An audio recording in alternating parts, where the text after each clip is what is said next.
बहुत बीमार था, फिर भी उसने कॉन्स्टिट्यूएंट असेंबली को डिसॉल्व किया था। इस टाइम की लस्ट ऑफ पावर थी उस बंदे में।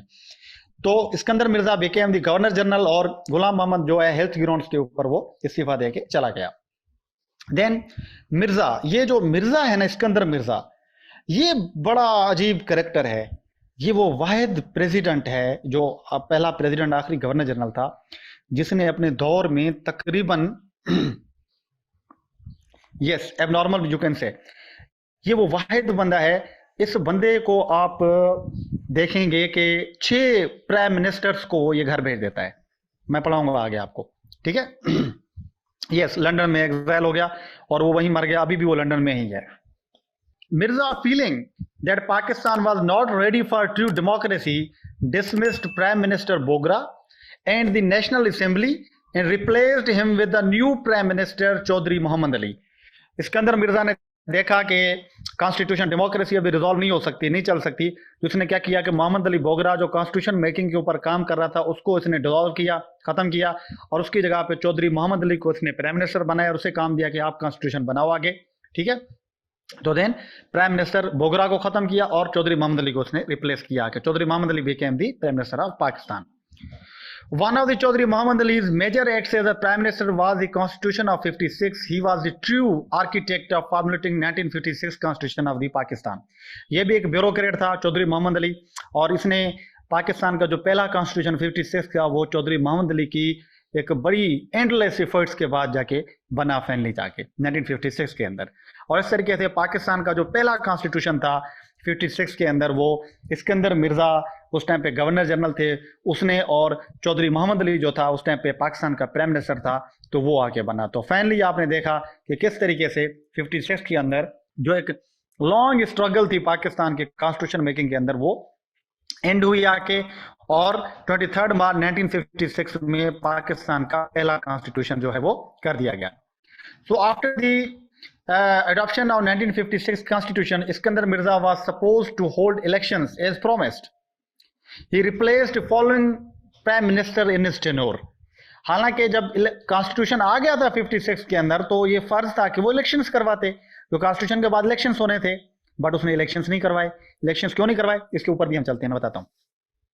मोहम्मद अली इस्कंदर मिर्जा ने अपने दौरे हुकूमत में इन प्राइम मिनिस्टर्स को हटाया था, बोगरा को, चौधरी मोहम्मद अली को, हुसैन शहीद सोहरवर्दी को, आई चंडीगढ़ को, मलिक फिरोज खान नून को। ये प्रेसिडेंट प्राइम मिनिस्टर थे जिनको सिकंदर मिर्जा ने अपने इस टेनोर के अंदर, यानी 55 से लेके 58 के दरमियान 3 सालों के अंदर उसने 5 से 6 प्राइम मिनिस्टर्स को चेंज किया था। कहा जाता है, but I am not sure, कि उस टाइम पे नेहरू ने भी यही कहा था कि मैं अपनी धोती भी इतनी जल्दी नहीं बदलता जितनी जल्दी से पाकिस्तान के प्राइम मिनिस्टर तब्दील होते हैं। इस टाइम पे वो कंडीशन थी, इतनी पॉलिटिकल इंस्टेबिलिटी पाकिस्तान में क्रिएट हुई थी, जो जैसे मर्जी कर रहा था उस टाइम पे। इसके एक्सप्लेनेशन पे आते हैं क्यों हो रही थी सारी चीजें, ठीक है। मलिक फिरोज खान नून ये पहला बंदा था जो वेस्ट पाकिस्तान से था, बाकी सारे या तो ईस्ट पाकिस्तान से बने थे प्राइम मिनिस्टर, या तो वो मुहाजिर थे जो बाहर से आए थे। सो political conditions became chaotic as a result of included Ayub Khan as the army chief as defense minister in his cabinet. यहाँ पे ब्यूरोक्रेसी और मिलिट्री का नेक्सस आपको सामने नजर आता है, क्योंकि इसने इलेक्शंस करवाने थे। इसके बाद कॉन्स्टिट्यूशन के बाद ईस्ट पाकिस्तान के लोग बड़ी डिमांड कर रहे थे कि करें। मुस्लिम लीग की पोजीशन बहुत वीक थी, वो इलेक्शन जीत नहीं सकती थी। सिकंदर मिर्जा को ये पता था कि इलेक्शंस करवाए तो हम हार जाएंगे, पावर सारा चला जाएगा, ईस्ट पाकिस्तान के लोग जीत जाएंगे। लिहाजा इसने क्या किया, अयूब खान जो कि उस टाइम पे मिलिट्री चीफ था पाकिस्तान का, उसको अपनी कैबिनेट में लिया, डिफेंस मिनिस्टर बनाया, और उसे कहा कि अभी आप जो कहो उस तरीके से चीज़ों को रिजॉल्व किया जाए। तो अयूब खान पहली दफ़ा यहाँ पे आपको मिलिट्री को इंक्लूड किया, सिविलियंस ने ही यहाँ पे, यानी सिविल मिलिट्री जो ब्यूरोक्रेसी, जो मिलिट्री ब्यूरोक्रेसी का नेक्सस है, आपको वो 56 के अंदर मिलेगा, वो भी सिकंदर मिर्जा के दरमियान, जिसने पहला हाजिर chief service present serving army chief को उसने डिफेंस मिनिस्टर बना दिया, उसको पॉलिटिकल पोस्ट दे दिया कि रीजन सिर्फ पावर मोंगरिंग था और कुछ भी नहीं था, क्योंकि वो इलेक्शंस नहीं करवाना चाहता था, हालात खराब थे, आर्मी को इंक्लूड करके वो हालात को ठीक करना चाहता था इस तरीके से। Yes, they were also friends before in imperial जो रॉयल मिलिट्री होती थी उस टाइम के अंदर। Got it. तो यहाँ पे आपको ये पहला ब्यूरोक्रेसी और मिलिट्री का नेक्सस मिलता है। इसके एक्सप्लेनेशन हम बड़ी डिटेल से आगे करते हैं आगे। So Iskandar Mirza was not ready to conduct elections because performance of ruling Muslim League बहुत pathetic situation थी मुस्लिम लीग की। इसने कहा अगर इलेक्शंस करवाए तो बड़ी कोट पड़नी है, जिस वजह से वो इलेक्शंस करवाना नहीं चाहता था। इलेक्शन नहीं करवाना चाहता था तो रिएक्शन आ रहा था ईस्ट पाकिस्तान से। East Pakistan protested, demanded as a result. He announced emergency, but finally Ayub Khan, who was the defense minister at that time, imposed first martial law in 1958.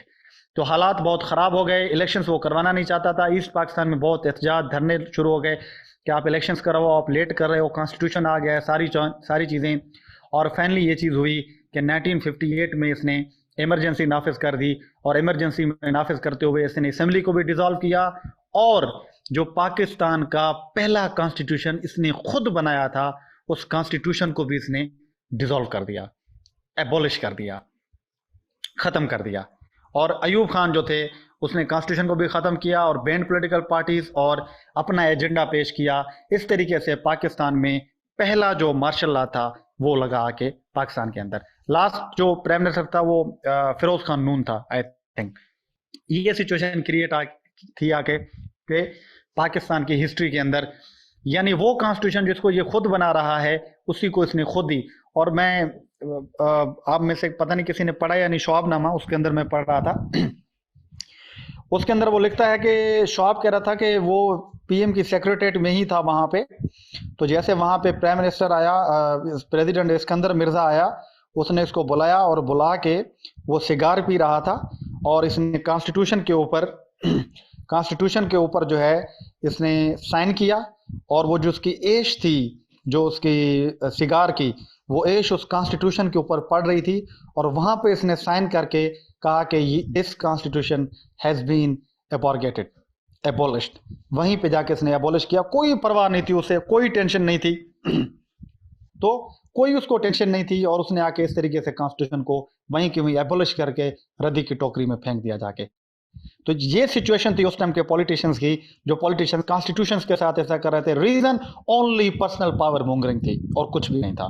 और इसी तरीके से पाकिस्तान की तारीख में पहला फुल मार्शल लॉ लगा 1958 के अंदर, जो अयूब खान ने लगाया, और अयूब खान ने पार्टीज को बैन किया और सारी चीज़ें। इसको तो हम कल डिस्कस करेंगे अयूब खान की सारी रिजीम के ऊपर। अभी हम चलते हैं इन सारी चीज़ों की एक्सप्लेनेशन के ऊपर कि एक्सप्लेनेशन थी क्या। तो 1956 का जो कॉन्स्टिट्यूशन था उसके सैलिएंट फीचर्स थोड़े हम देख लेते हैं, वो क्या थे, कभी आ जाते हैं। जैसे एक रिटन और लेंथी कॉन्स्टिट्यूशन था जो दिया गया था, 24 आर्टिकल थे इसके अंदर और 6 स्केजुअल थे। ये पाकिस्तान का पहला कॉन्स्टिट्यूशन था। प्रेम्बल इसका जो था वो ऑब्जेक्टिव रेजोल्यूशन को रखा गया, मैंने पहले बताया था आपको कि उसके अंदर क्या क्या चीज़ें थी। ईजी है, कोई इतनी डिफ़िकल्ट नहीं है। Then federal form of government इसके अंदर दिया गया। फेडरल फॉर्म ऑफ स्टेट था, यानी powers were divided between centre and provinces. Central list थी, प्रोविंशियल लिस्ट थी, पावर डिवाइड किए गए। पार्लियामेंट्री फॉर्म ऑफ गवर्नमेंट था, यानी पार्लियामेंट्री फॉर्म ऑफ गवर्नमेंट का मतलब ये है कि हेड ऑफ द स्टेट जो था वो प्रेसिडेंट था, वो नॉमिनल था, उसके पास एक्चुअल पावर नहीं थे जैसे अभी है। और head of the real head of the executive जो था गवर्नमेंट था वो प्राइम मिनिस्टर था, उसके पास सारे पावर होते थे उस टाइम पे, और वो असेंबली से इलेक्ट होता था जैसे अभी है, और असेंबली को ही जवाबदेह होता था। यूनिकैमरल लेजिस्लेचर थी, एक ऐवान था उस टाइम पे, जैसे अभी 2 ऐवान है पाकिस्तान के पार्लियामेंट के, उस टाइम पे सिर्फ एक था। ठीक है, ये था। और उसके ऊपर जो रिप्रेजेंटेशन दी गई, मैंने पहले बताया आप लोगों को, वो पैरिटी के बेसिस पे दी गई थी। 150 सीटें जो थी वो हर विंग से ली गई, 300 सीटें पूरी हुई, जो कि बोगरा फार्मूले के अंदर दी गई थी। देन फंडामेंटल राइट्स की बात की गई, इसके अंदर प्रॉपर्टी, लाइफ, लिबर्टी की बातें की गई। लैंग्वेज जो था, जैसे बोगरा फार्मूले में कहा गया था, उर्दू और बंगाली लैंग्वेज थी, और इंग्लिश को एज अ ऑफिशियल लैंग्वेज के तौर पे लिया गया। ये एक फ्लेक्सिबल कॉन्स्टिट्यूशन था, इसमें अमेंडमेंट बड़ी इजी होनी थी क्योंकि एक हाउस होता था, और जो 2/3 मेजॉरिटी के साथ अगर कोई भी मेंबर्स कहते हो तो उसमें अमेंडमेंट ईजिली हो सकती थी। ठीक है, ये उस टाइम पे था, कॉन्स्टिट्यूशन की क्रिएशन थी। अभी आते हैं एक्चुअल चीज़ के ऊपर, अभी आते हैं एनालिसिस के ऊपर, द मोस्ट इंपॉर्टेंट थिंग। पहले तो मैंने बताई इवेंट आपको कि पाकिस्तान में हुआ क्या क्या, आपको वो पता होना चाहिए। अभी हम करते हैं उन चीज़ों का एनालिसिस कि ये चीज़ें अभी हुई क्यों, उसके रीजंस क्या थे, उसकी एक्सप्लेनेशंस क्या हैं, उसकी कॉजेज क्या थे। ठीक है, और यहाँ पे वो काम आएंगी जो मैंने आपको पहले लेक्चर के स्टार्टिंग में बताई, जो 3 अप्रोचेस थी उसको, कि रेशनल चॉइस के मुताबिक ये सारी चीज़ें क्यों हुई,